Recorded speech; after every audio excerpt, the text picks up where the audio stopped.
seriously the community input before making this decision? How many of you will share that this development will be financed with taxpayer money and that very few of the promised renovations and the other properties Rochester Management owns have materialized? How many of you know exactly what the rent will be for that apartment that they are building? Do you realize Cobbs Hill Village now serves seniors with incomes between $13,000 and $20,000? Do you think we need more or less of these types of apartments? Rochester Management will give you less and less until there is none. Do you know and have you shared that Washington Grove is part of Cobbs Hill Park? Did Rochester Management look into renovating existing apartments as promised on Evan Dawson's radio show? Again, how many residents equal one developer? Roger Brown. He's followed by Jonathan Moore and Dan Callen. Good evening, Council, and thank you for this opportunity. My name is Roger Brown. I reside at 65 Castle Bar Road here in the city. I am an architect with over 50 years experience in the Rochester region, a co-founder of the Community Design Center Rochester, and a member of the Project Review Committee for the city. And I urge you to vote no on this Cobbs Hill senior housing project proposed by Rochester Management for the reasons expressed by the previous speakers and the 47 neighborhood organizations, as well as the following. You have heard me speak to you before of the overwhelming, inappropriate, massive size of the project, its intrusive architectural design, its dominating presence on Hillside, and how an apartment-type project like this does not belong on this historic park setting. To demolish the current group of buildings that still have many years of life left would be an environmental mistake, going against the city's policy on sustainability and green building practice.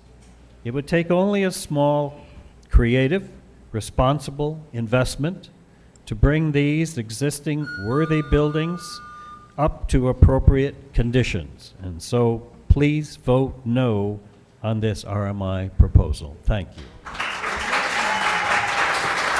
Jonathan Moore. He's followed by Daniel Callen and Colleen McCarthy. Good evening. Good evening, Council. I'm Jonathan Maurer. I used to live in the Upper Monroe neighborhood. Now I live in Cobbs Hill. And at issue is not whether to build more housing. I think everyone here is in favor of more housing. It's whether to build it in a park. I speak on behalf of those who use the park on a regular basis, those who run in it, walk in it, the many young adults and children who play basketball around where this site is going to be built, the baseball leagues who play late into the evening. And as many of you know, the lands in question were originally part of Cobbs Hill Park, and the apartments that are there were built as POW camps during World War II. But once these structures are deemed at the end of their useful life, I would propose that they should be returned to the park. And that may not be in for a very long time, until 2040. But once these structures are permanently built, this effectively permitizes and grossly enlarges the private apartments, which will only lead to conflicts with those citizens trying to use the park. Worse yet, this proposal has the effect of a transfer of public land to private interests. And this is something that I would expect of the Trump administration, not of our democratic city governments. So I implore City Council not to taint your voting record by voting for this proposal. You are waking a sleeping giant, which is all those people who use this park, who once those construction cranes will go out, are going to wonder, how the heck did this ever happen? Please vote with the neighborhoods and save Cobbs Hill Park for future generations. Daniel Callen. He's followed by Colleen McCarthy and Jonathan Harden. Thank you. Thank you, Dr. Dan Callen. Many of you know me working with REACH, which are Rochester working with the homeless, and I thank you for finally coming up with a spot where we can work with the homeless. The city is engaging that, and that's a beautiful move. We also have a wonderful group of volunteer force who will be happy to work with the city. We get our hands dirty. We have done it for 3 years running. We have an exemplary record. I can't speak for Reach, but speaking for myself, I know that we as citizens can do something to increase the ability for the city to care for these people, not only recognize them. Knowledge and intent of the issue is wonderful, but I'm not seeing action over there on Industrial Street. And if Spectrum wants their land back on September 1st, we know we're well behind schedule. I'm here to volunteer. Point me in the right direction, and I'll be happy to lead whoever needs leading. I'm retired military. I can get you there. Thank you. Colleen McCarthy. She's followed by Jonathan Harden and Grace Miller. This has gone on for almost 2 years, and I guess the good part of it is that at times some of the information that wasn't readily apparent, people have had time to dig into. But at this point, I wish I could just magically wish that you would all just say no. But there's really nothing new. I can't imagine that anyone could say to you tonight that you wouldn't have heard in 2 years. So I would just like to say that being on this side of the podium, in this room, can be very confusing. The last time I was in here, a high-ranking city official was sort of using a repetitive phrase about us all being better together. I would really like us all to be better together. I would like to feel that we have some meeting of the minds, but I must let you know that after all this time, the folks that are against this particular issue that will not vote no, I don't understand how they are in that position. How are people in city council not listening to their constituents, environmentalists, people that advocate on behalf of senior citizens? If you're not listening to those groups, who, please, are you listening to? Honestly, with respect, it's very confusing. For those of you that are going to vote no, I sincerely thank you. For the rest of you, bless you all, but I'm very confused. Thank you and good night. Jonathan Harden is followed by Grace Miller and Jeannie Weber. Jonathan Harden, the chair of Many Neighbors Building Neighborhoods. I'll keep it short for the sake of time. We've been here several times over the past couple of years regarding this legislation. We are 30-plus neighborhood associations that stand with the 47 neighborhood associations who oppose this legislation. We ask that you vote no in the past, and we again ask you vote no tonight. Thank you. Grace Miller is followed by Jeannie Weber.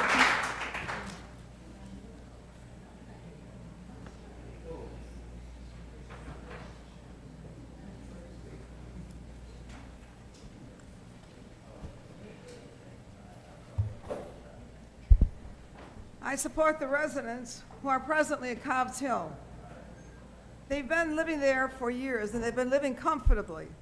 And why do you come along now and disrupt their lives and bring fear and trembling into their lives, as what is happening to other high-rises in our city? There's no need to disrupt the lives of people who are settled, to bring in wealthy developers so they can make the money off the backs of the poor. Because basically, that is what is happening. Wealthy developers raising money on the backs of the poor. We need more low-income housing and super low-income housing. The rents that are going on now or in the new developments, they will eventually not be affordable rents for the low-income people. So we're here to say that we need housing for the poor. When we say the poor, we mean low-income people. The $27.5 million slated for renovation of Cobb's Hill, that money can be used to develop housing for the poor. It'd be wonderful if we could hear of a developer coming into the city and saying, I'm developing housing for the poor. That's what we need. We don't need poor being driven out of our city. That's gentrification. And we're asking you also to please consider the homeless that are in tents. They need a life, and you can help them live the life that they need. Jeannie Weber. Windsor Wade.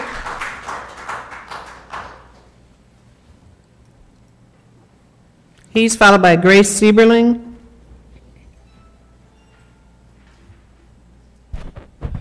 Good evening, City Council. I'm here on behalf of Peter Debs, representing the Rochester Regional Group of the Sierra Club. It is disheartening and discouraging to have to respond to the vote of those members who approved the construction of new apartments at the Cobbs Hill Village. As a member of the Coalition to Save Cobbs Hill Village, the Sierra Club emphasized the huge environmental impact this project will have on the site and surrounding park. The construction will last for, and we are told, 3 or more years, with all the noise and confusion and industrial traffic that entails. This, when we submitted evidence that the existing apartments were in good condition to be usable for many more years with modest rehab and upgrade. Destroying usable buildings is poor practice and a burden on the environment for the resources it wastes, the landfill it requires, and the use of new resources to rebuild. The Coalition has repeatedly shown the construction of new apartments will result in a significant loss of very low rent units, the most critical shortage in the city. It also reflects in the higher rents for the new units, including 2-bedroom apartments, a gentrification of the site. This is in direct opposition from the city's stated mission of promoting diversity in its neighborhoods and its goal of sustainability.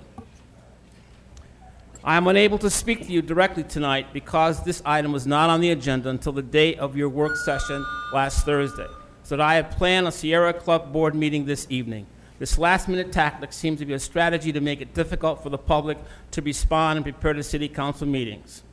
Both Peter and I are former teachers. We espouse and encourage our students, predominantly students of color, to be engaged and involved in what is happening in their city and neighborhood and take action. Council members who voted to approve this project, voting against the loud and clear voice of over 40 organizations and neighborhood groups, an impressive coalition has gathered together to oppose this project, seems a message that their voice and action does not count for much, and indeed it seems to have you fail to represent them in this elected position.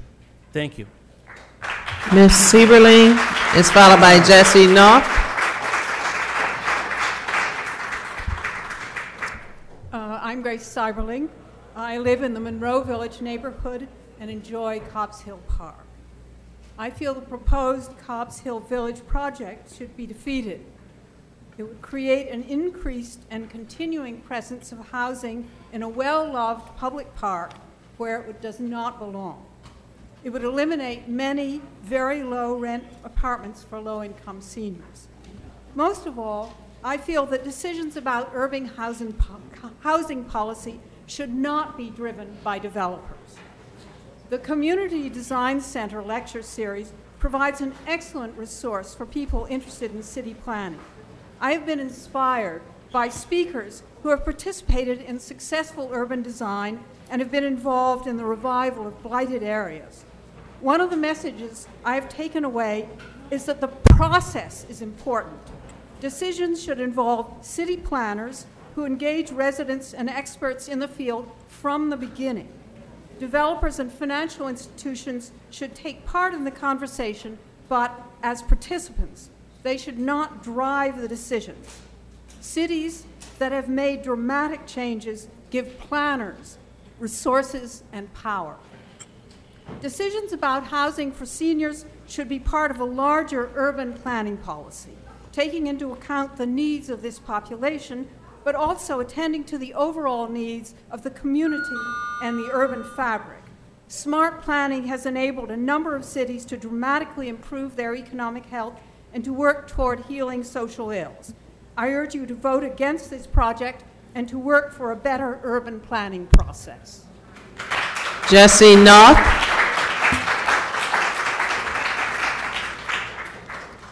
He's followed by Alex Tahu and Don Noto. Good evening, council members, and thank you for your time this evening. My name is Jesse Noth. I'm the executive director of the Southeast Area Coalition, and I'm here today to urge you to vote no on the Cobbs Hill proposal at this time.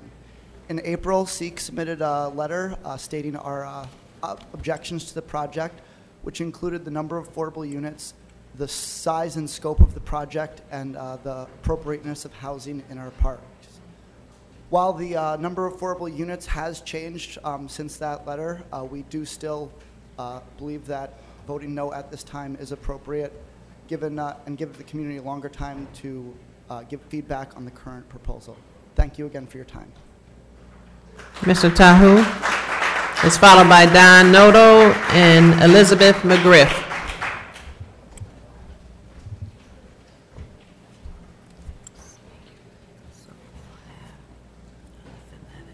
Good evening, Council. I'm Alex Tahu from Nick Tahu's. Thank you for listening to me.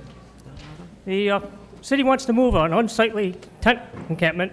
Good. But they want to move it to Broad Street. Bad. Why?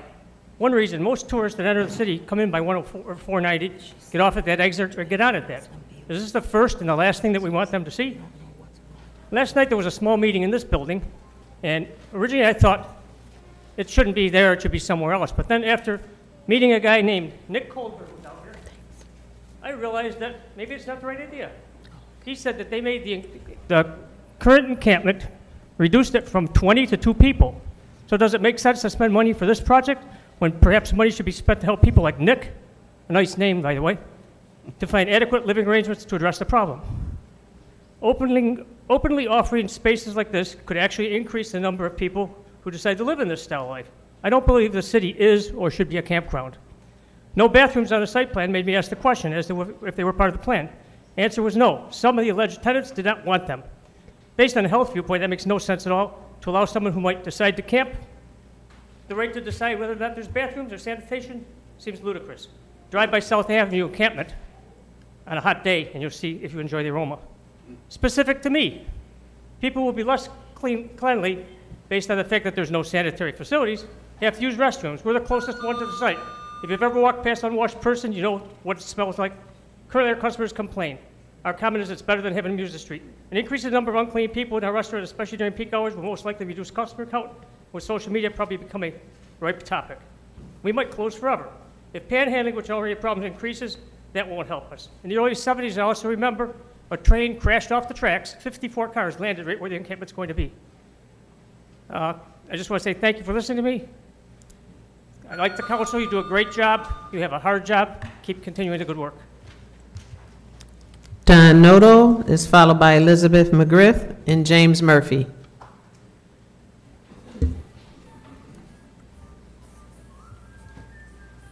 Hi, thank you. You all know who I am. I know who you are. So on July 3rd, I read in the DNC that the city was planning since April to move the homeless encampment. On July 20th, I got a call from the city real estate department to come in on July 24th for a meeting about that. July 23rd for a meeting about that. Today's July 24th. We're here today. There's been lack of outreach and communication to the stakeholders that are adjacent to this neighborhood. Passero, I spoke with today. They have never been notified. Spoletta Construction has never been notified of this. They didn't know this was coming to the table tonight. I think there is somebody here from Spoletta. But Passero is definitely going to be impacted by this. They just spent $7 million rehabbing the Josh Lofton building. The place is fully rented. There's a bank in the first floor. They have cars that are parked there. They've had occasional problems already with the cars parked there. And there is a fear from them that their tenants are going to move out and it's going to be hard to fill up that space again. These are young people. They don't maybe get all this. We're educated. We're smarter, you know. So there's some education and some communication that needs to be done from the city with the stakeholders that are directly involved before any vote can happen. I feel like this is putting the cart before the horse. There's no operational plan there. We know the safety and health issues. I don't know about the environmental air quality because of Tandoy paving right there. Who wants to breathe in that air? At the meeting yesterday, I offered everybody to bring their tent on a 95-degree day. We'll meet at noon and spend 24 hours on the site. Let's live it first before we expect other people to live it. Just a little point out, without proper planning, We have not had a full-line grocery store at 660 West Main Street yet. The Frederick Douglass Center is no longer open and for sale and might be sold. So no good planning we see with the results of that. Good planning, we have Cunningham Carriage Factory with people that love that property. The temporary sanctuary that opened up adjacent to them just a day after or 2 days after they opened was a nightmare for those people. There were people with guns in that building. The police were called there often. So please consider voting no. Elizabeth McGriff is followed by James Murphy and Michael Tendu.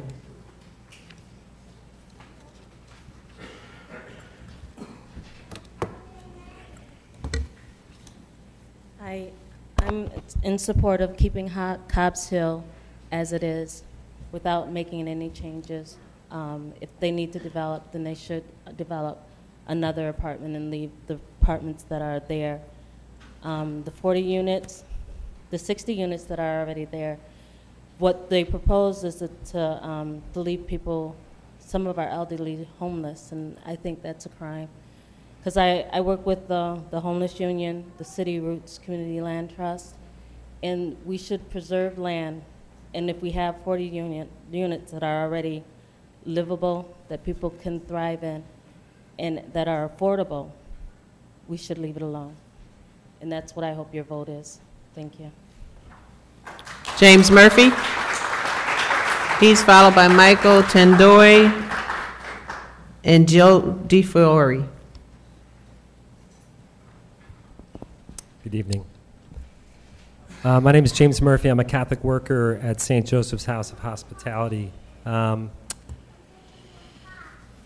We have been neighbors to people living in tents for many years, and we've had few, if ever, any problems with them. Over the years, we've also been involved in supporting many different encampments that have formed in our city.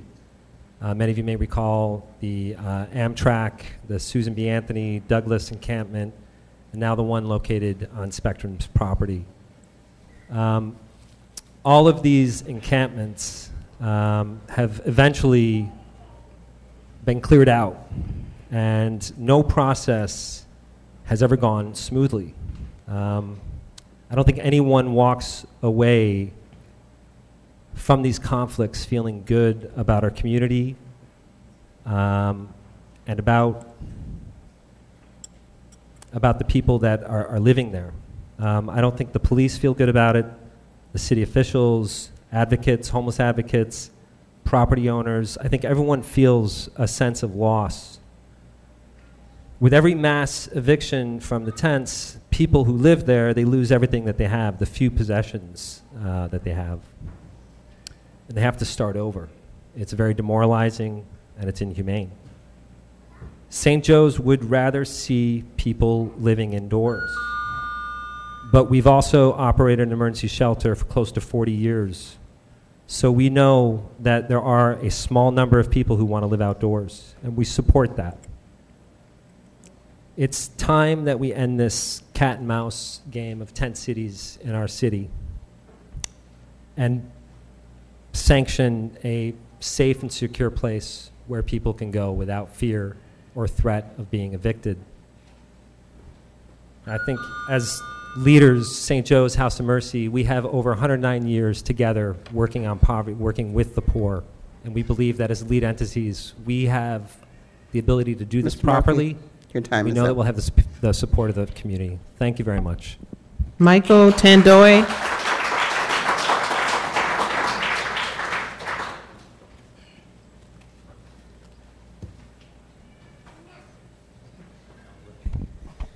Hello, I'm Michael Tandoy, owner of Tandoy Asphalt and Seal Coating. And it's my understanding that Spectrum's pushing the homeless, and Tandoy's willing to pave the way for the homeless. But with saying that, we have to do this the right way. And my property down there at 106 and 112 and 113 Industrial Street is not the safest environment for Tent City. I mean, Tandoy's even willing to come up with some type of donation program for the homeless people. But I mean, it's a very unsafe environment on my street. I own 60% of the street, and I haven't been invited to any of the meetings. I've been completely blinded by this whole entire thing.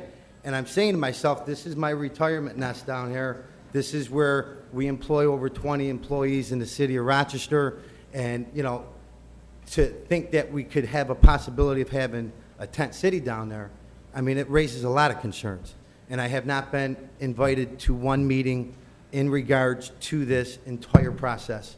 For the first time in 25 years, the city sent 3 dump trucks down there with 20 workers last week to clean up the site, to start reshaping and grading the lot, to start cutting trees down.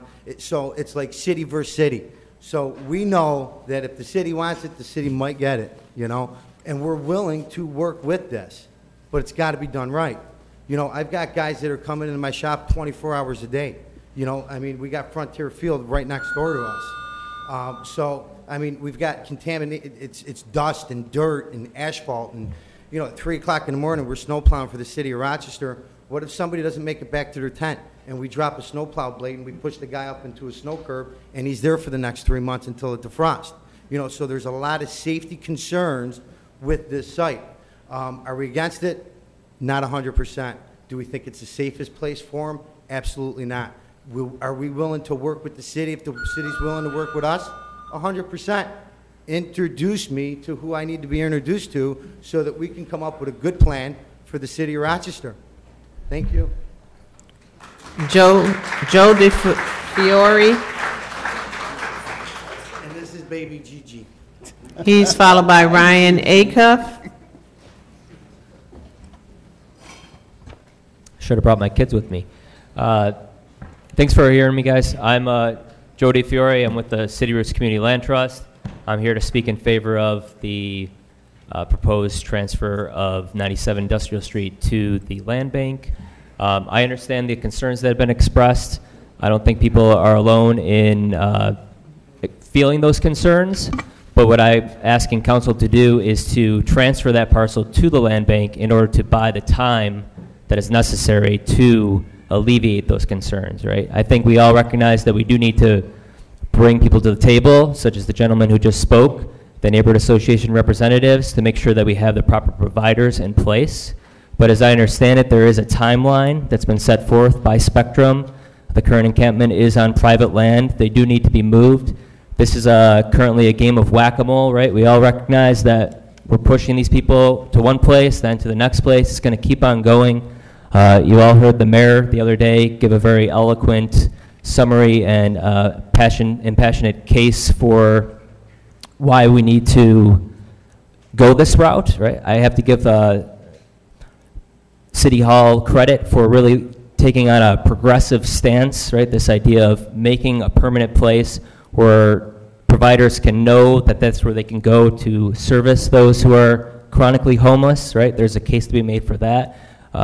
I understand that there's some funding that Spectrum is willing to put into place in order to facilitate the move of the members of this encampment, and that they are willing to fund the landscaping that is necessary to provide some of the amenities that were expressed that perhaps need to be present, such as a porta-john, running water, potentially electricity, some basic amenities like that, some shade trees, some turf put down.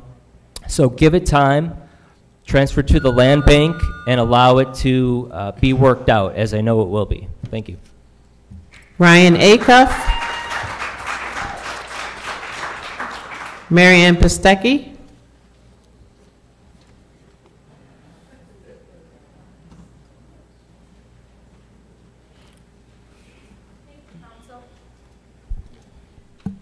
Median income for the city of Rochester is approximately $31,000 a year. This is as loud as I get. And there are over 28,000 Rochesterians earning less than $20,000 a year. 84 of the proposed 104 units at Cobbs Hill Village will exclude those income earners. In a report released in March by the National Low Income Housing Coalition, it found that Rochester has a deficit of 28,500 housing units for its poorest residents, which are defined as those who live under the poverty line or whose income is below 30% of the area median income. If approved, this project will only add to that deficit. By contrast, there is a glut of housing for people on the opposite end of the spectrum. the very housing that Rochester management is proposing to build at Cobb's Hill. It may be the housing that some people want, but it's not the housing that we need. Preserve, improve, and maintain the truly affordable 60 apartments at Cobb's Hill Village. It is gentrification when you push out those that cannot afford the new. Thank you. Ryan Acuff is followed by Patrick DuPont and Jack Darcy.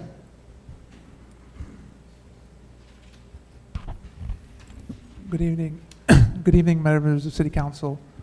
I'd like to first speak in favor of the transfer of the land to the land bank at 97 Industrial Street.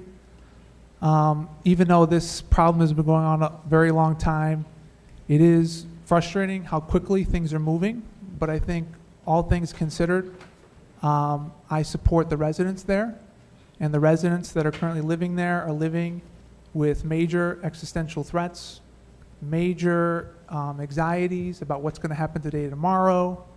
Spectrum has taken away their dumpster, so they don't have anywhere to put anything.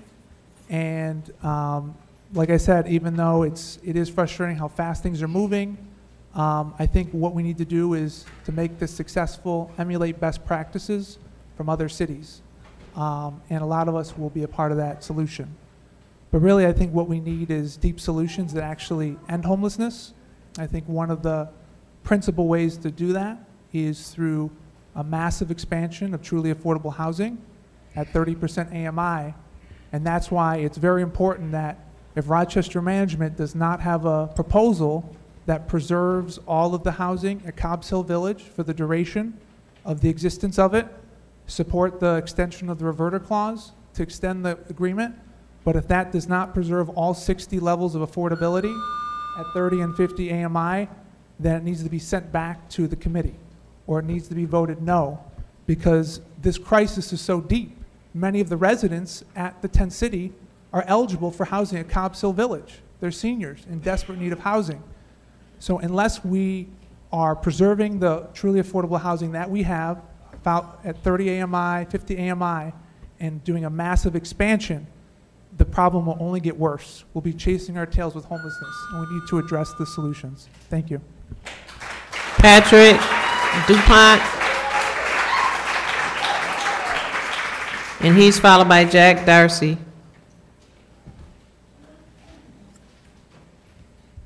My name's Pat DuPont. I'm a United Methodist pastor, and I live and work at St. Joseph's House of Hospitality. And I want to speak in favor of the proposal about the industrial street site. And I want to say a few words about the agency and dignity of the residents who live there, who currently live on Spectrum's land, who'd like to move there. In meetings with the city about this proposal, we from St. Joe's have been present, but more importantly, the residents, the homeless folks who live in this encampment have been present. And we're, from St. Joe's, we're in favor of this because they're in favor of this. The residents are tired of being evicted and driven out and forcibly moved over and over again. They're tired of going to sleep unsure of their security. They're tired of fearing that their belongings or their tent might be thrown out. Again, the most important reason that I and St. Joe's support this is that unlike a lot of responses to poverty and homelessness in Rochester, this response is coming from the homeless people themselves. We keep getting approached at St. Joe's and asked about this initiative that we have, but this isn't our initiative. This is an initiative of the people who live in the encampment. This proposal empowers and provides agency and dignity to directly affected people who know homelessness better than any of us do. This is their fight and this is their solution, and we do well to support them in that and follow their lead. And I hope that in other areas of politics we can do the same. We can follow the lead of the poor and the homeless and people who are directly affected. Thanks. Jack Darcy.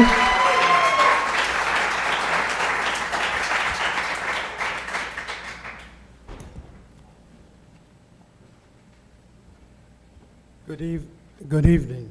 Can you hear me? Yeah. Good evening. When I called, I said I wanted to speak about the inner loop, and for some reason they put me down under industrial agency. I will say quickly what I came to say. Soon the City Council will be presented with opportunity to sell Parcel 7, which is next to FedEx, Kinko's, the old site, and across from the Strong Museum.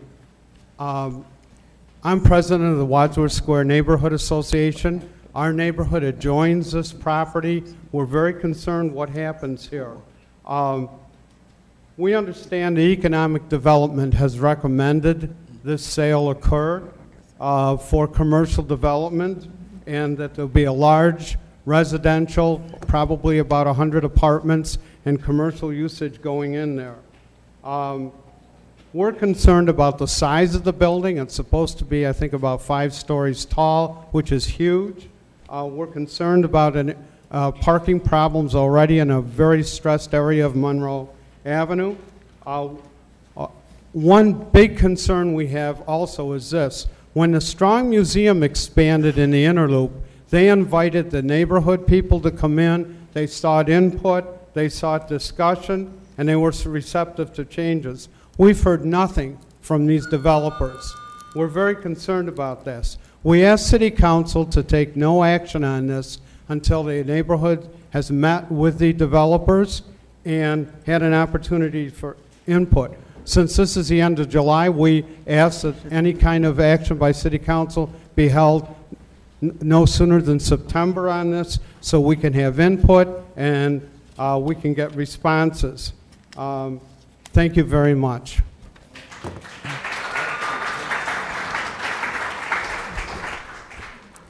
We have concluded the speaker list for the A list.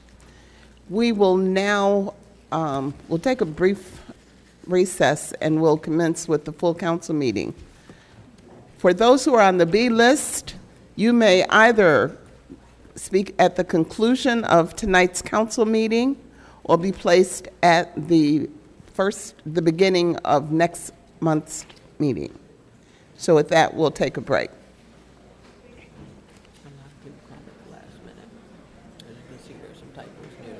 A lot of people bought the last minute we went through up to like page 27. Oh, that's like you're getting blurry-eyed, huh? Well, then I didn't have, we didn't have.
Please take your seats.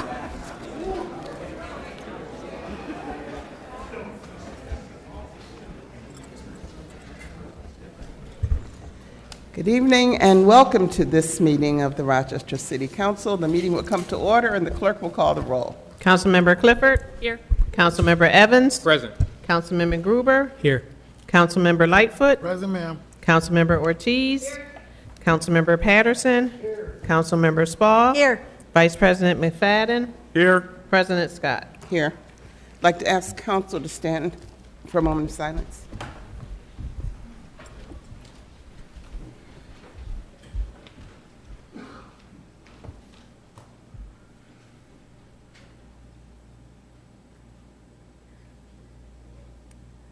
Councilmember Patterson, would you lead us in the pledge of allegiance? I pledge allegiance to the flag of the United States of America and to the republic for which it stands, one nation, under God, indivisible, with liberty and justice for all.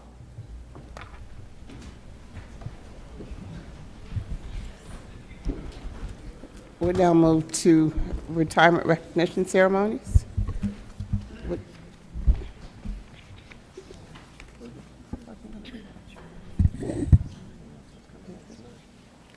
Would John Talley come to the podium along with Councilmember Lightfoot, Mayor Warren, and Chief Schreiber, please?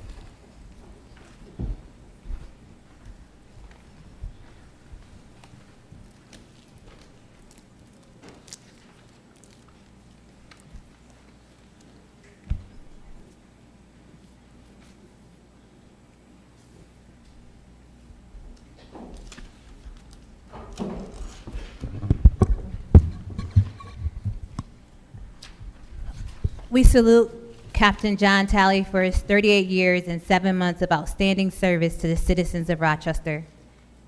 John was appointed to the Rochester Fire Department on October 1st, 1979, and has served at a variety of locations, beginning his career at Engine 11. Captain Talley received his first of many commendation letters for his actions during a river rescue on April 25th, 1987. He also received the RFD Unit Commendation Award in 2010, 2011, 2012, as well as the RFD Class II Service Award in 2011. That same year, he received the Unit Commendation Award for the Monroe County Joint Fire Service Leadership. John Talley was promoted to the rank of lieutenant on June 12, 1989, and again promoted to the rank of captain on October 1st, 1999. Captain Talley's 38 years as a Rochester firefighter has kept our citizens and our firefighters safe. Throughout his career, he has remained a conscientious and dedicated professional who has held himself to the highest standards. We are inspired by his example. We thank him for all that he has done and wish him well in his happy retirement.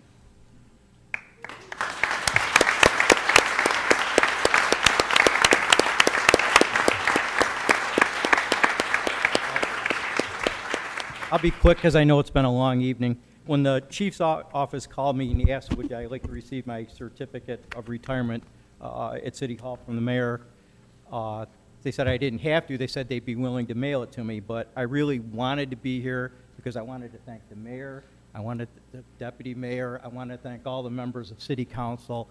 I love being a public servant. I enjoyed it very much, and I owe you the thanks. Thank you.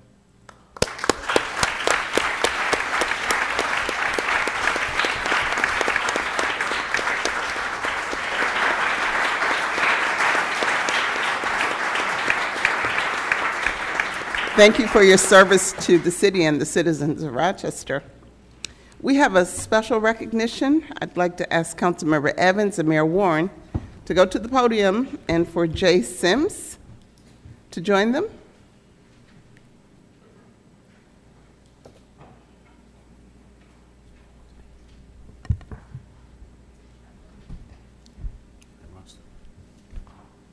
Whereas if the old adage, 80% of success is just showing up, it is true, then Jay Sims is likely to be a successful young man.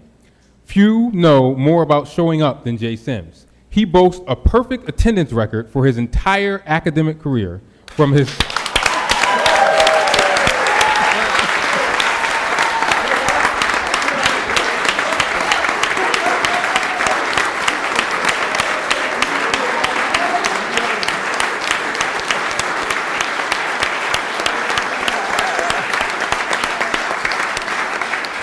From his first day of kindergarten through 6th grade at Virgil Griscom School Number 7, a 7th and 8th grades at Northwest College Preparatory High School, and 9th through 12th grades at Norman Howard High School, where he graduated in June. And too often, young people are admonished for their faults rather than recognized for their accomplishments.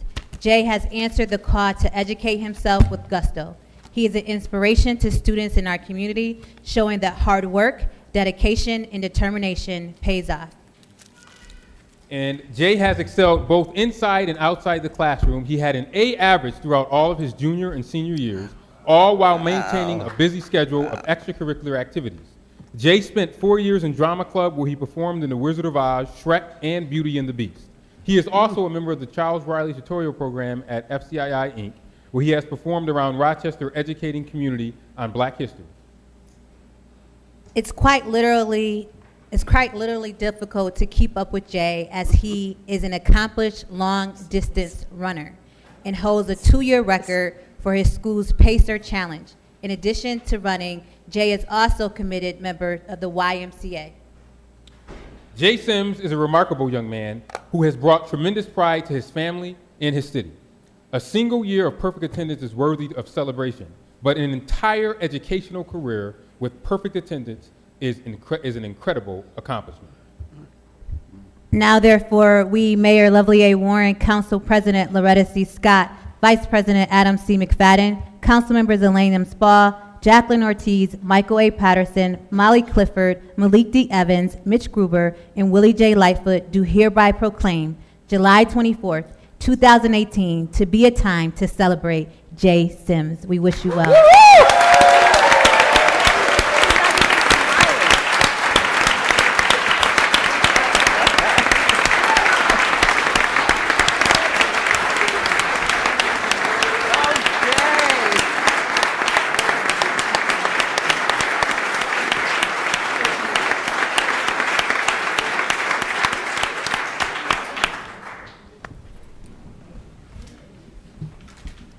First time speaking. It's really a great accomplishment. Getting perfect attendance since kindergarten to 12th grade, and I could have never done it without my mom, my dad, my brother. See, my mom has perfect attendance 4th to 12th grade.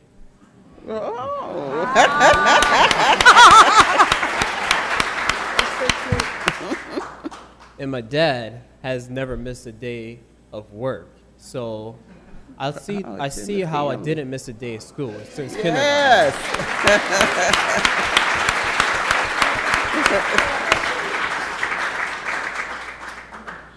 It's a really huge accomplishment that I came right here to receive my award. I was totally not expecting this, but thanks for my parents, my brother, and everyone in my family who supports me. I'd like to say thank you all for being there. It was a really great honor meeting the mayor, knowing Malik Evans, and getting my education for First Community Interfaith Institute Incorporated. I really thank everyone for standing up for what I can really do. And I never got sick on the day of school, and that's really a huge accomplishment, because seeing what I can really do is showing exactly who you are, and I really thank you all. Thank you, my family, for being there with me. Thank you. Congratulations.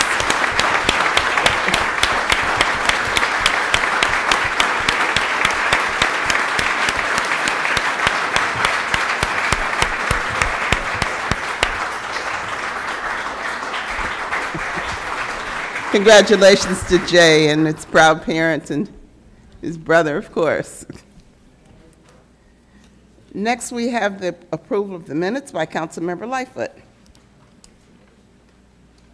Madam President, resolve that the minutes of the regular meeting of June 9th. Your mic. Where's your mic?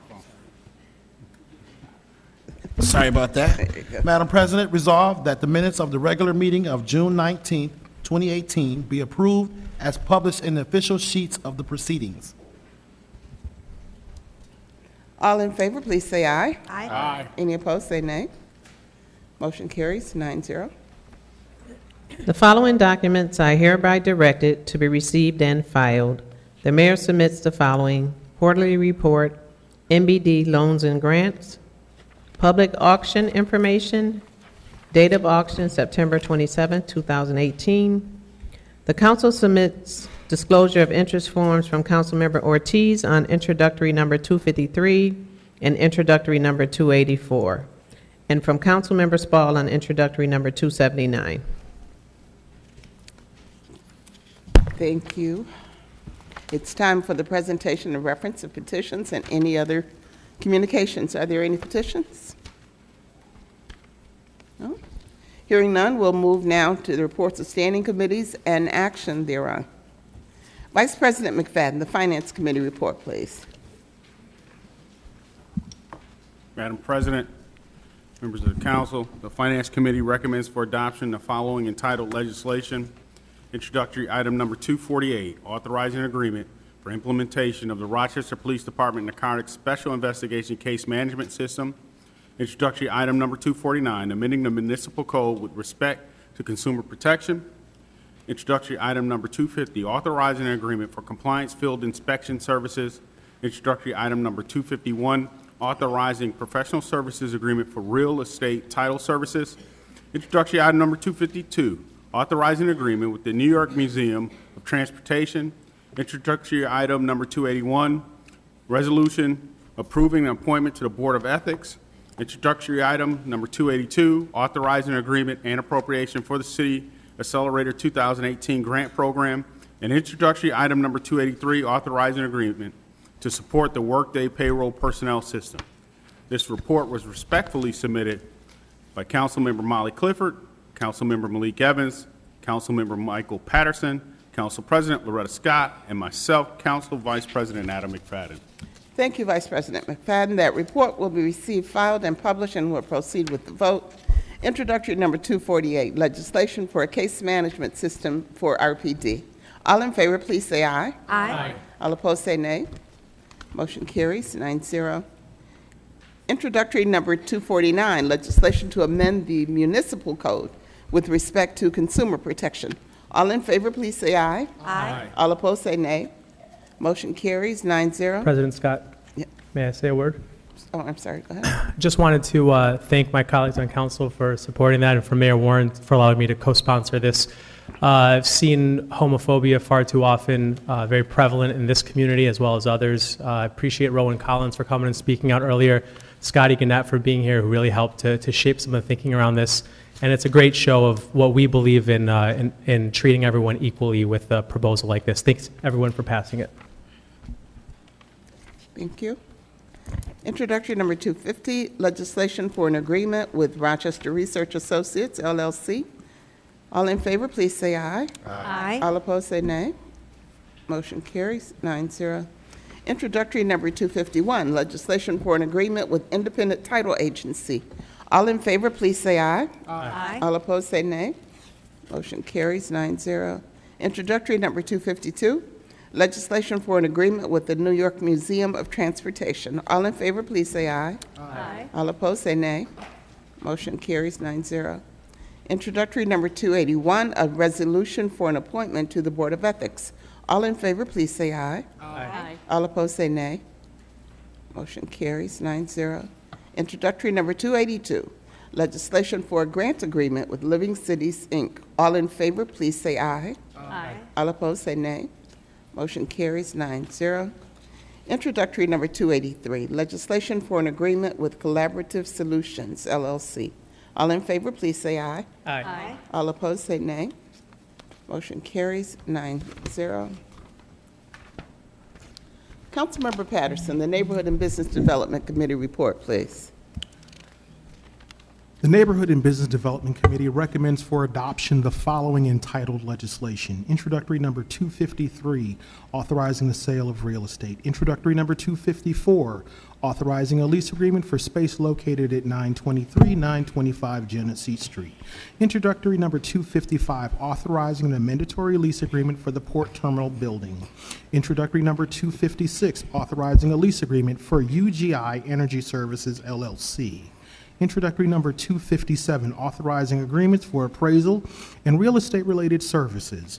Introductory number 259, appropriating funds and authorizing an agreement for the rehabilitation of St. Joseph's Neighborhood Center. Introductory number 260, authorizing appropriation of community development block grant funds and a mandatory agreement for the 2018-19 housing rehab programs. Introductory number 261, appropriating funds for the Emergency Assistance Repair Program. Introductory number 262, resolution supporting consolidated funding grant application. Introductory number 263, authorizing an amendatory agreement with DLR Group. Introductory number 150, authorizing agreement related to mortgage financing and extending the deed reverter date for affordable senior housing projects at Cobbs Hill Village, Plymouth Gardens, and Seth Green Park. The Neighborhood and Business Development Committee recommends for consideration the following entitled legislation. Introductory number 258, approving an urban renewal plan for the Bull's Head Urban Renewal Area. The following entitled legislation is being held in committee. Introductory number 284, authorizing the sale of 97 Industrial Street to the Rochester Land Bank Corporation. This is respectfully submitted by myself, Michael A. Patterson, Willie J. Lightfoot, Jacqueline Ortiz, Vice President Adam C. McFadden, and President Loretta C. Scott. Thank you, Councilmember Patterson. That report will be received, filed, and published, and we'll proceed with the vote. Introductory number 150, legislation extending the reverter for Cobbs Hill Village. All in favor, please say aye. Aye. All opposed, say nay. Nay. Motion carries 6-3. 5-4. 5-4. I'm way off. Can I have a roll call on that, please? Councilmember Clifford? No. Councilmember Evans? No. Councilmember Gruber? Yes. Councilmember Lightfoot? Yes. Councilmember Ortiz? Nay. Councilmember Patterson? Yes. Councilmember Spall? No. Councilmember Vice President McFadden? Yes. President Scott? Yes. Motion carries 5-4. Introductory number 253, legislation for the sale of 13 properties. All in favor, please say aye. Aye. All opposed, say nay. President Scott, I must abstain as a member of the Land Bank. Okay. Motion carries 8-0-1. Introductory number 254, legislation for the lease of 923 to 925 Genesee Street. All in favor, please say aye. Aye. All opposed, say nay. Motion carries 9-0. Introductory number 255, legislation amending ordinance number 2018-60 relating to a lease agreement at the Port Terminal Building. All in favor, please say aye. Aye. All opposed, say nay. Motion carries 9-0. Introductory number 256, legislation for a lease agreement for UGI Energy Services at the Port Terminal Building. All in favor, please say aye. Aye. All opposed, say nay. Motion carries 9-0. Introductory number 257, legislation for appraisal and real estate related services. All in favor, please say aye. Aye. All opposed, say nay. Motion carries 9-0. Introductory number 258, legislation for the Bull's Head Urban Renewal Plan. All in favor, please say aye. Aye. All opposed, say nay. Motion carries 9-0. Introductory number 259, legislation for the St. Joseph's Neighborhood Center, Inc. Rehabilitation Project. All in favor, please say aye. Aye. All opposed, say nay. Motion carries 9-0. Introductory number 260, legislation for the 2018-19 housing rehab program. So all in favor, please say aye. Aye. All opposed, say nay. Motion carries 9-0. Introductory number 261, legislation for the 2018-19 emergency assistance repair program. All in favor, please say aye. Aye. All opposed, say nay. Motion carries 9-0. Introductory number 262, legislation for the New York State Consolidated Funding Grant application. All in favor, please say aye. Aye. All opposed, say nay. Motion carries 9-0.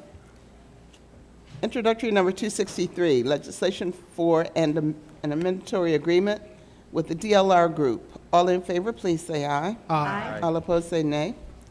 Motion carries 9-0. Councilmember Patterson, do you have a motion for introductory number 284, legislation for the sale of 97 Industrial Street to the Land Bank?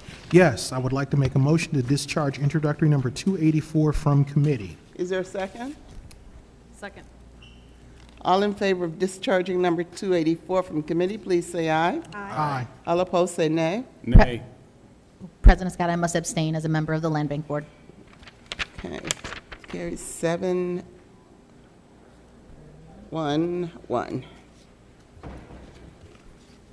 Councilmember Patterson, do you have an additional motion for introductory number 284? Yes, I would like to make a motion to amend introductory number 284 to include a process to monitor the site. Is there a second? Second. Before we go much further, we'd like to make a comment about this item. There's been quite a lot of discussion about it, and I know that the mayor wanted to speak briefly to it as well. I will. This has been a very interesting process. I think we've been in a situation where we recognize the need to take a dramatic and immediate action, but the process for doing so has not been consistent with what we typically do. So I think we are out of sequence, but it does not impact on the value or importance of what we're about to do. And I want to assure you all that while we are moving forward, we will move forward, depending upon the actions tonight, to include consideration and resolution of the concerns that we still have with regard to this particular action. I think that we'll be able to take the steps that are necessary to make sure that the site is safe and it meets the provisions that we're putting into an agreement to address the concerns, the unreadiness that we would normally have. So I want to say, though, in summary, this is not our usual way, and we don't intend to necessarily create a precedent, but we do feel the need to continue movement on this item. Councilmember Spall? Thank you. We also want you to know that we have heard the voices of those people who come with some hesitation, who come with some concerns, who come with some caution. We have heard those voices, and I think we all personally pledge to do this the best we can. It is very important that we do something. Often you find yourself in a situation where you're making a decision to do something that maybe isn't exactly the process or the perfect way you'd like to do it. I personally, as you know, my day job is spending an enormous amount of time with homeless young people, and my goal is to have them not become the chronically homeless people that we're going to hopefully help. So I personally pledge that I will watch this process. This is very important to do it right. And I always tell my team at the center, if you don't have time to do it right, do you have time to do it over? I wish we had more time. But tonight I think we're being called to take a step forward with all of you in the community. Those of you who have said we've got questions, please bring them up. And I want to thank the administration, because this has not been easy, Alex and the mayor and others. This has really not been easy. And obviously we don't know what the vote will be, but we stand with you. Those of you who have concerns, please know we heard you. This is just the beginning. So thank you. Vice President McFadden. I would just like to add comment here. For me, I admire the mayor's heart and where her head is on this issue. But I also have concern that there's been a lack of real dialogue with community groups and leadership in the neighborhoods about the decision that we're going to take forward tonight. But I will also say this, that the county cannot be let off the hook. This is the county's issue, and we are responding because the county is refusing to respond. And I have real issue with that because this is not our wheelhouse. When we say that we're going to do our best, this isn't what we're experts at. We don't do human services, but we're being forced to make a decision on something that we do not do. So that for all of those folks that are coming here challenging us on this issue, I'd ask that you go across the street, make sure you challenge them to do their job. We're responding because they're refusing to do their job because these folks just happen to have an encampment in the city. And that's a problem for me. So I would ask, with the same passion you come here with, you take that across the street to the folks who are responsible for taking care of these folks.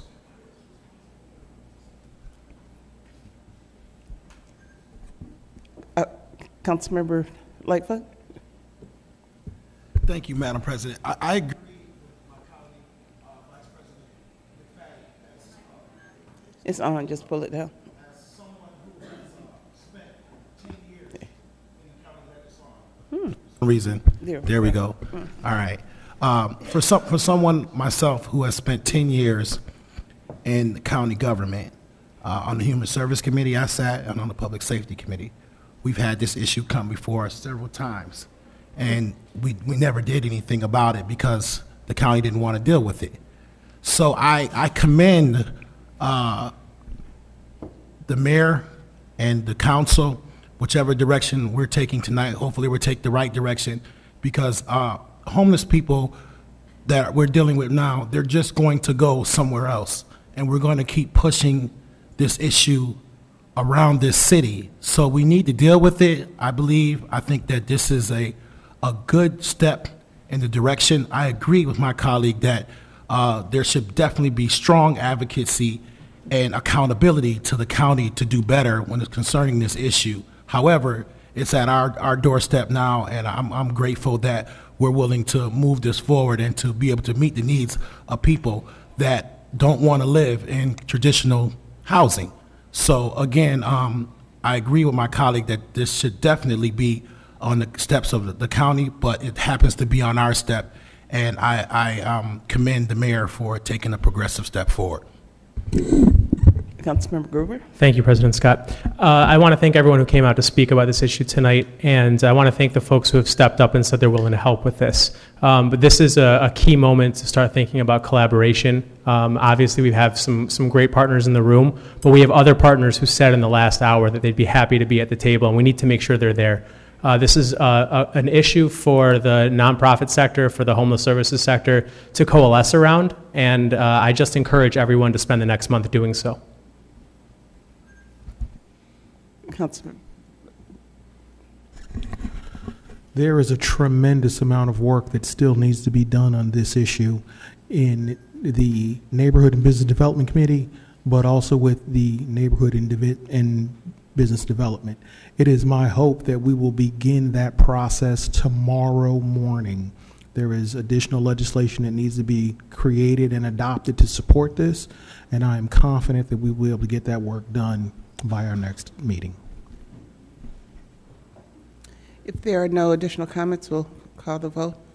All in favor? Oh, I'm sorry, I forgot. I asked you to speak first and then just jump past you.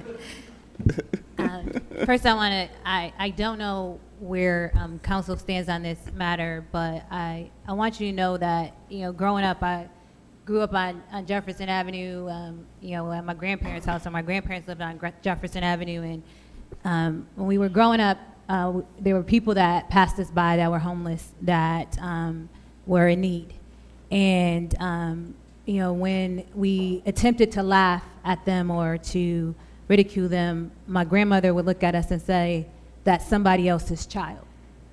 And so you need to respect them because they're human beings and they're people too.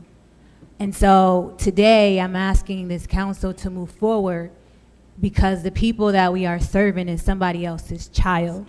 And someone brought them into this world and they had hopes and dreams for them. And the citizens that we're working with are people too.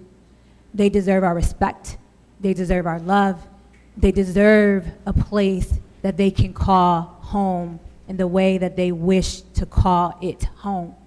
We have strategically, as a city and as a county, moved our citizens from place to place, from underneath the subway bed to out of the garage, the county's garage, from off of Washington Square Park, from off the DOT land, and now Spectrum land.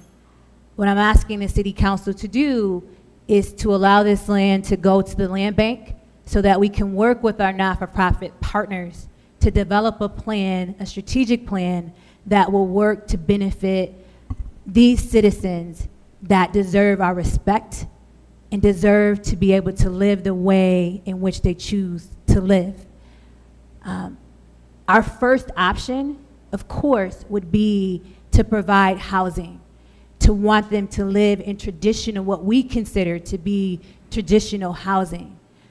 We have a segment of our population that do not want that.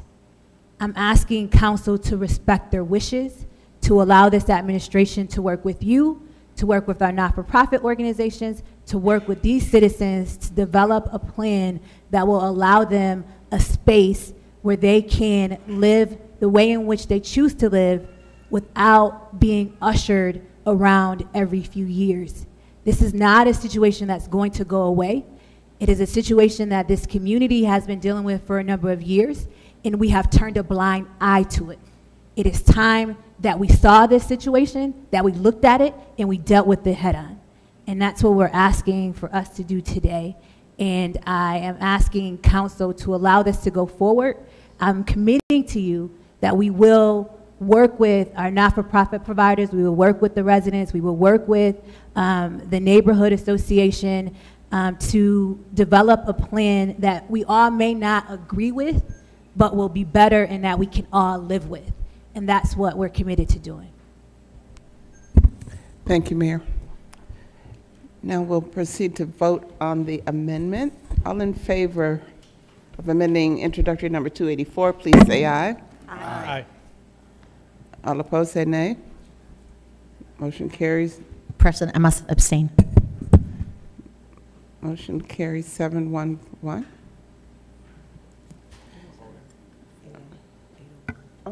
Oh. 801, sorry.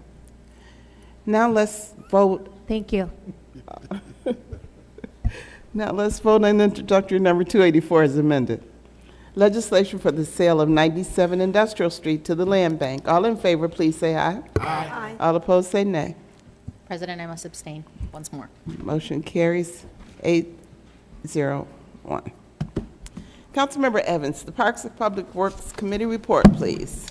Thank you, Madam President. To the Council, the Parks and Public Works Committee recommends for adoption the following entitled legislation. Introductory number 265, appropriating funds for the Center City Two-Way Conversion Project Phase 2.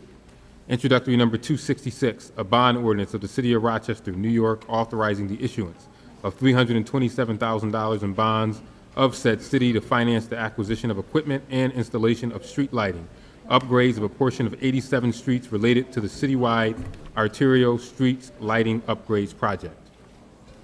Introductory number 267, authorizing consolidated funding grant applications and agreements as amended. Introductory number 268, authorizing agreements and appropriating funds for the Interloop North Transformation Project Scoping Study. Introductory number 269, authorizing an agreement with Life Science Laboratories, Inc. Introductory number 270, authorizing agreements for the Blue Cross Arena Upgrades Project. Introductory number 285, authorizing an agreement for the interim management of the Blue Cross Arena at the War Memorial. The Parks and Public Works Committee recommends for consideration the following entitled legislation. Introductory number 264, authorizing payment with changes for Field Street at School number 35. This is respectfully submitted by myself, Malik Evans, Councilmember Mitch Gruber, Councilwoman Elaine Spall, Vice President Adam McFadden, and President Loretta C. Scott. Thank you, Councilmember Evans. That report will be received, filed, and published, and we'll proceed with the vote. Introductory number 264, legislation for payment with changes for Field Street at school number 35. All in favor, please say aye. Aye. All opposed, say nay. Motion carries 9-0. Introductory number 265, legislation for the Center City two-way conversion project, Phase 2. All in favor, please say aye. Aye. All opposed, say nay. Motion carries 9-0. Introductory number 266, a bond ordinance to fund the citywide arterial lighting upgrade project. This requires a roll call. Councilmember Clifford? Yes. Councilmember Evans? Yes. Councilmember Gruber? Yes. Councilmember Lightfoot? Yes. Councilmember Ortiz? Yes. Councilmember Patterson? Yes. Councilmember Spall? Yes. Vice President McFadden? President Scott? Yes. Motion carries 9-0. Introductory number 267, as amended, legislation for the consolidated funding applications for 2018-19. All in favor, please say aye. Aye. All opposed, say nay. Motion carries 9-0. Introductory number 268, legislation for the Inner Loop North Transformation Project, scoping study. All in favor, please say aye. Aye. All opposed, say nay. Motion carries 9-0. Introductory number 269, agreement with Life Science Laboratories. All in favor, please say aye. Aye. All opposed, say nay. Motion carries 9-0. Introductory number 270, legislation for an agreement with Bergman Associates for upgrades at the Blue Cross Arena at the War Memorial. All in favor, please say aye.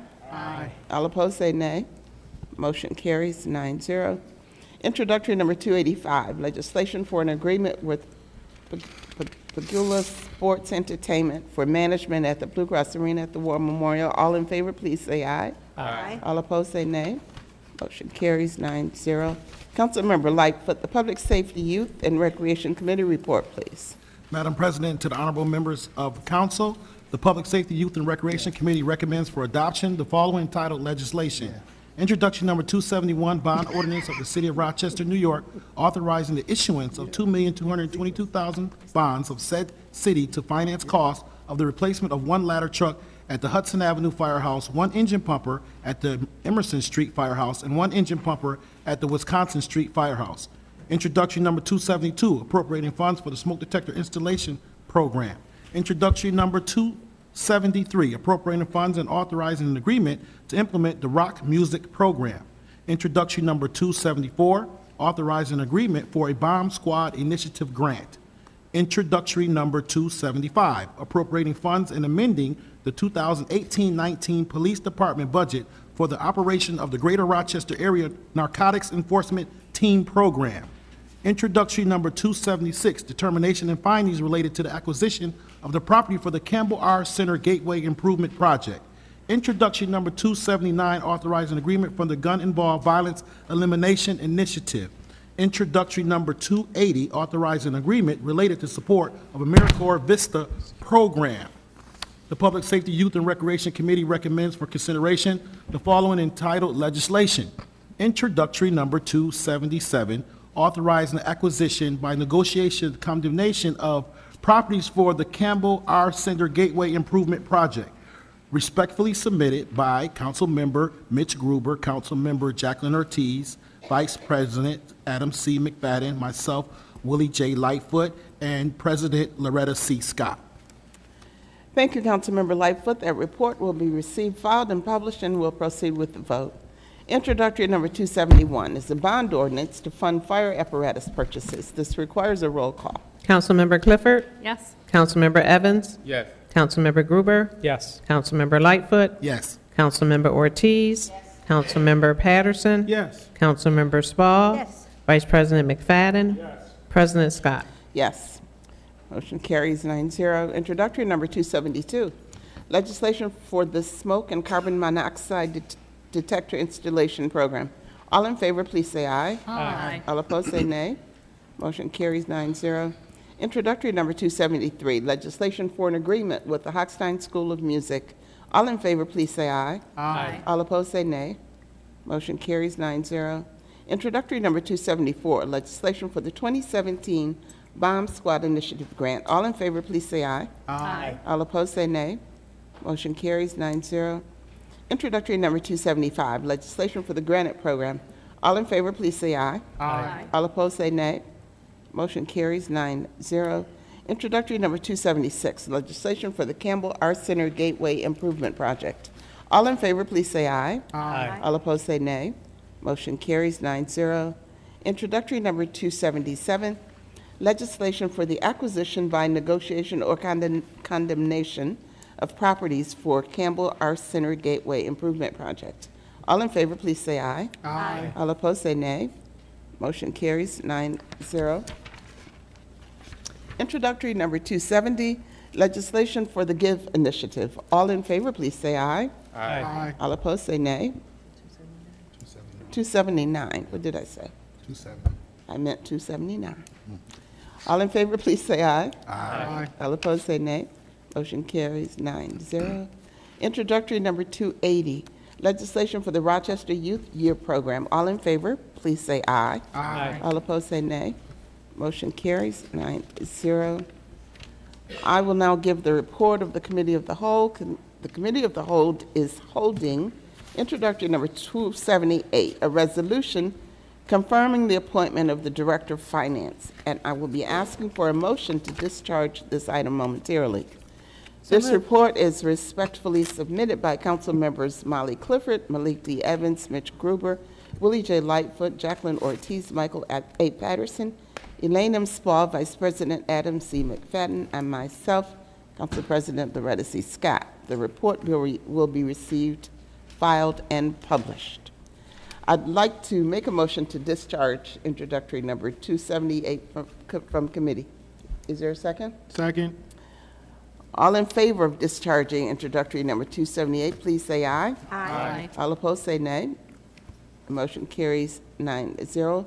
Now let's vote on introductory number 278, a resolution confirming the appointment of the finance director. All in favor, please say aye. Aye. All opposed, say nay. Motion carries 9-0. Congratulations, Director Brooks Harris.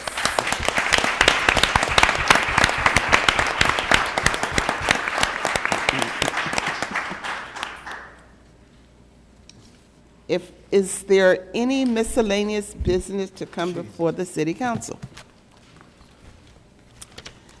There being none, this meeting is adjourned.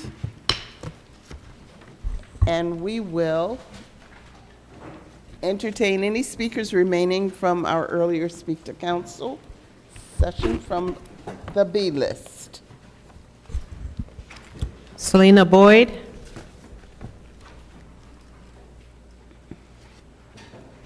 Michael Toome. Evan Lowenstein.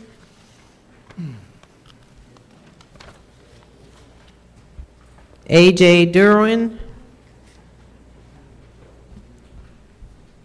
Matt DeLoss. Ted Wright. Pastor Wanda Wilson. Susan Morgan.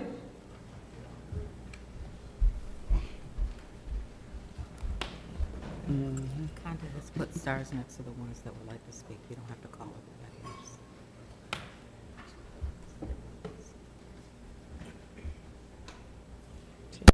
Oh, goodness. Sorry. Oh, he lives. Oh, okay. Well, anybody else that has a star next to it, those are the ones that like to speak, so you don't have to go get the rest. Yeah, I do have to go. Let's just go. Testing. Hello. My name is Suzanne Morgan, and I wanted to address something which may seem very trivial compared with... Ms. Morgan, I'm sorry, I didn't let you know that we do have a 2-minute limit, so Yes. go ahead. Okay, I'll be very brief then. My name is Suzanne Morgan. I've kept chickens in my backyard for 10 years now. I love it, and not only for the fresh eggs, but because they're fun pets. I've invested a significant amount of money in building a comfortable, safe, and predator-proof coop and run, maintaining a healthy flock by buying high-quality feed. But keeping a small flock is not a break-even proposition, but we enjoy it. The city has, this month, doubled the already high cost of keeping a backyard flock. the permit went from $37 to $75, a 100% increase, while a dog license went up maybe $250. So I'm just wanting to say that I feel that the city's increase of permit fee is not only unfair to those of us who keep chickens in the city, because other fees, as far as I can tell, no other fees doubled. I understand that the budget calls for raising an additional $3,500 a year from increased animal and poultry license fees, but the cost of a dog license, again, went up $2.50. Is that 2 minutes? Give another 30 seconds. Okay. So looking around the state, there is no other city in our state that charges that much for keeping a small backyard flock. The highest I could find was Buffalo, and many cities allow chickens with no permit fee whatsoever. I urge the council to revisit the permit fee increase and to either reduce it back to the original $37 annual fee, or to reduce it even further to be in keeping with the national trends. Thank you. Cynthia Rittenhouse. David Sheen. Sandra Giannini. Giannini. Okay. Harry Davis.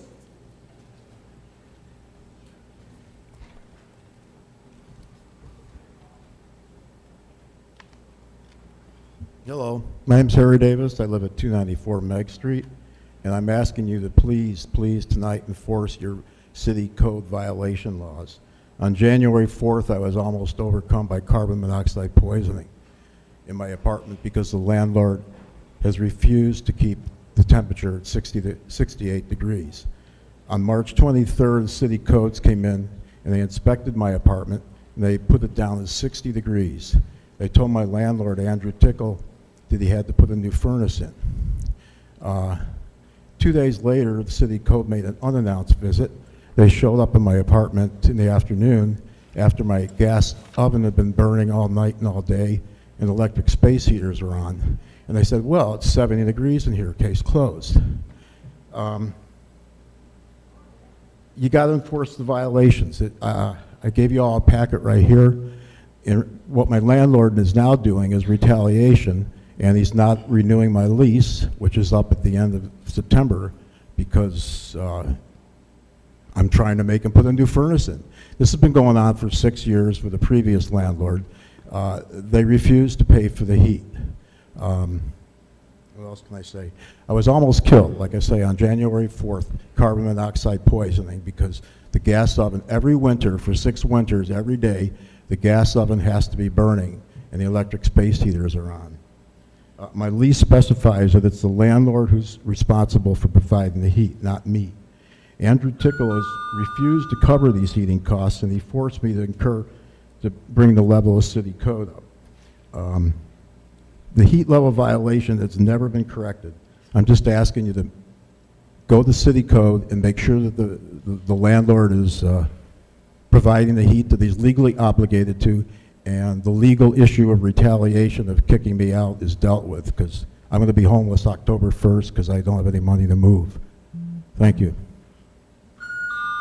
Mary Lupien.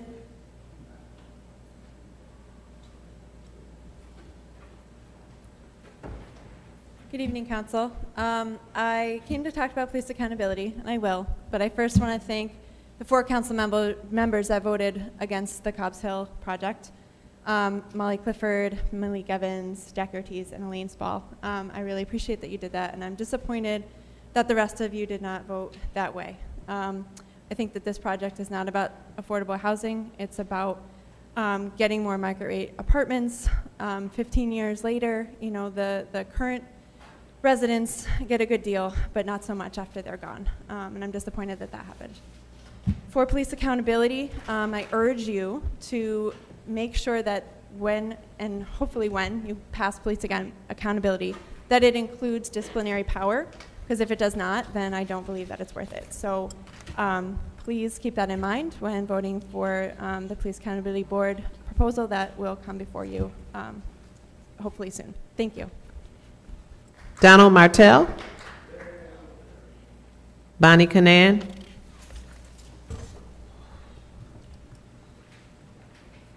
Clothith Gamble. Clotilde Gamble. Juanita Ball. John Keevert. Sylvia Jaso. Jeremy Coleman. Bob Bond. Jonathan Ayala.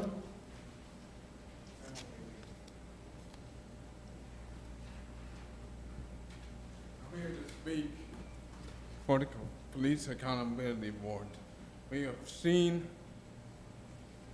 police encounters with non-whites. Most of them are good. Some of them are very, very controversial. Let's take a look at what happened to Mike Brown, an unarmed black man just ran away from the police and he got shot several times. Let's take a look at, let's fast forward, David Vann from December of 2017. He went to a store, bought a cigarette, was tortured $7 after an argument